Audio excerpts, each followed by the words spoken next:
Hey guys, welcome back to my channel let's learn English. So आज हम पढ़ने जा रहे हैं क्लास 11th की बुक से poem the laburnum top and it is written by Edward James टेड्यूक्स.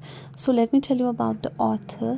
He was an English poet, translator and children's writer, and he was one of the greatest writer of 20th century. So what is laburnum?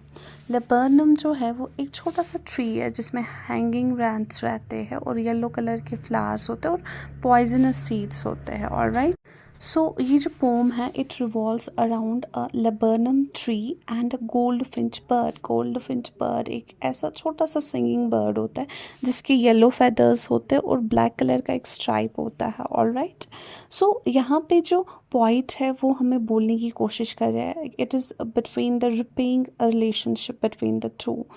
अब tree क्या दे रहा है bird को और bird क्या दे रहा है tree को. ओब्वियसली ट्री शेल्टर दे रहा है बर्ड को और बर्ड जो है वो ट्री को एक जान दे रहा है. अब आप क्यों बोलेंगे जान क्यों, बिल्कुल ये बिल्कुल स्टिल है, क्वाइट है, इसमें बिल्कुल मूवमेंट नहीं है, डेथ जैसा है ये बिल्कुल.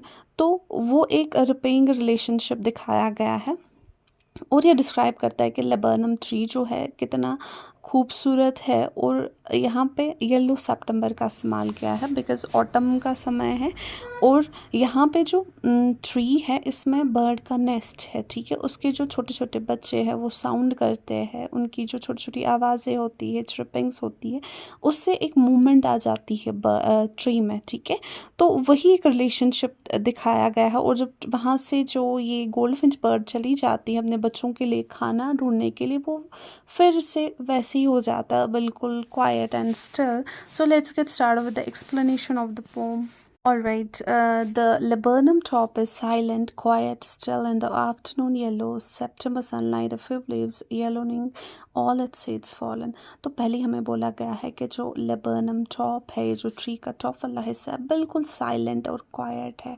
इसलिए क्वाइट है क्योंकि बिल्कुल इसमें मूवमेंट नहीं है. अब सितंबर क्यों इस्तेमाल किया है यहाँ पे, बिकॉज ये दिखाया गया है क्योंकि ऑटम का सीज़न है एंड इसी वजह से येलो हो गए हैं लीव्स किसके, ट्री के. ठीक है, और इसमें जो लीव्स येलो हो गए और सीड्स जो है वो गिर गए हैं कुछ.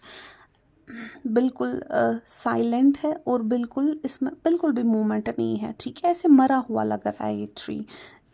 फिर क्या हो जाता है, till the gold Finch comes with a twitching chirp, a sudden startlement at a branch and then sleek as a lizard and alert and abrupt.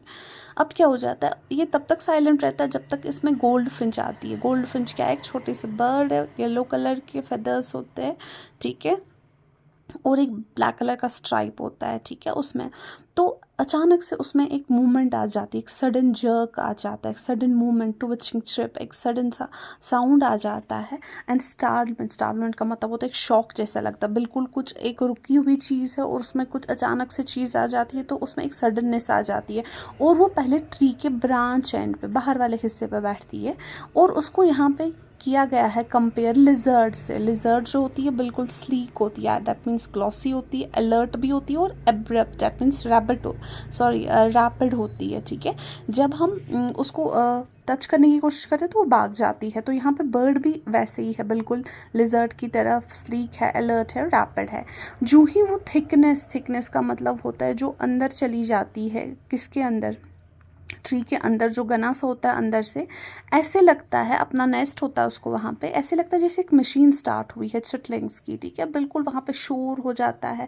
वहाँ पे जो उसके छोटे बच्चे टर्मर ऑफ विंग्स, वो अपनी जो विंग्स है उनको मूवमेंट करते हैं, थ्रिलिंग्स और श्रिपिंग्स होती है, साउंड. पूरा जो ट्री होता है ना शेक होता है. पहले वो बिल्कुल स्टिल होता है, साइलेंट होता है, थ्रिल होता है. थ्रिल मीन्स यहाँ एक्साइटमेंट में. And it is the engine of your family. अब ये इट कौन है, यहाँ पे इट का मतलब बोला है इन्होंने, बर्ड जो है वो इंजन है अपनी फैमिली का, क्योंकि वही फूड लाती है. वो फूड नहीं लाएगी तो बच्चे कैसे ग्रो करेंगे. She Stokes it full. Stokes का मतलब होता है वो अपने नेस्ट को बराबर वो भर के रखती है. ठीक है, ताकि वो खाना खाए वहाँ पे उसके बच्चे.